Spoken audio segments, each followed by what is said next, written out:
ഒരു പാസ്ത ഉണ്ടാക്കേണ്ട പുറപ്പാടിലാണ് കേട്ടോ.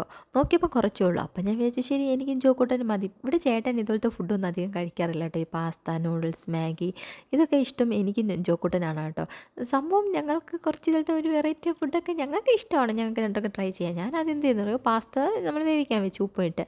പിന്നെ അതിൽ കുറച്ച് ബട്ടറും കുറച്ച് ഗാർലിക്കും പിന്നെ കോൺഫ്ലവറും കൂടെ ചേർത്ത് നല്ല വശക്കണം കേട്ടോ. എന്നിട്ട് ഏകദേശം ഇതൊരു കളറാകുമ്പോഴത്തേക്ക് നമ്മൾ ചൂട് ചൂട് പാലാണ് ഞാൻ ഒഴിക്കുന്നത്. പിന്നെ നിങ്ങൾക്ക് എങ്ങനെ വേണം കഴിക്കാം, പക്ഷേ ചൂട് പാല് കൊള്ളാം കേട്ടോ. എന്നിട്ട് ഈ പാസ്ത എല്ലാം അതിൽ തട്ടിയ ശേഷം കുറച്ച് നല്ല ചില്ലി ഫ്ലക്സും ഉപ്പും പിന്നെ കുരുമുളകും പിന്നെ ചീസ് വേണമെങ്കിൽ ഇടാം കേട്ടോ. ചീസ് ഇട്ടാൽ ഭയങ്കര ടേസ്റ്റാണ് കേട്ടോ. എനിക്ക് നല്ല ഇഷ്ടപ്പെട്ടു. പിന്നെ കുഞ്ഞു പിള്ളേർക്ക് കൊടുക്കുന്നെങ്കിൽ നിങ്ങൾ ഈ കുരുമുളകും കുറച്ച് ഇടാതിരിക്കുന്നതായിരിക്കും നല്ലത്. കാരണം എരിവുണ്ട് കേട്ടോ. നമുക്ക് കുഴപ്പമില്ല, പക്ഷേ കുഞ്ഞു പിള്ളേർക്ക് ചിലപ്പോൾ ആ എരിവ് അവർക്ക് പിടിച്ചില്ലെങ്കിലോ. പക്ഷേ സംഭവം അടിപൊളി കേട്ടോ. ഭയങ്കര ക്രീമി ആയിട്ട് എന്താ പറയുക, ഒരു വേറെ എന്തോ ഒരു ടേസ്റ്റ്. എനിക്ക് നന്നായി ഇഷ്ടപ്പെട്ടു കേട്ടോ.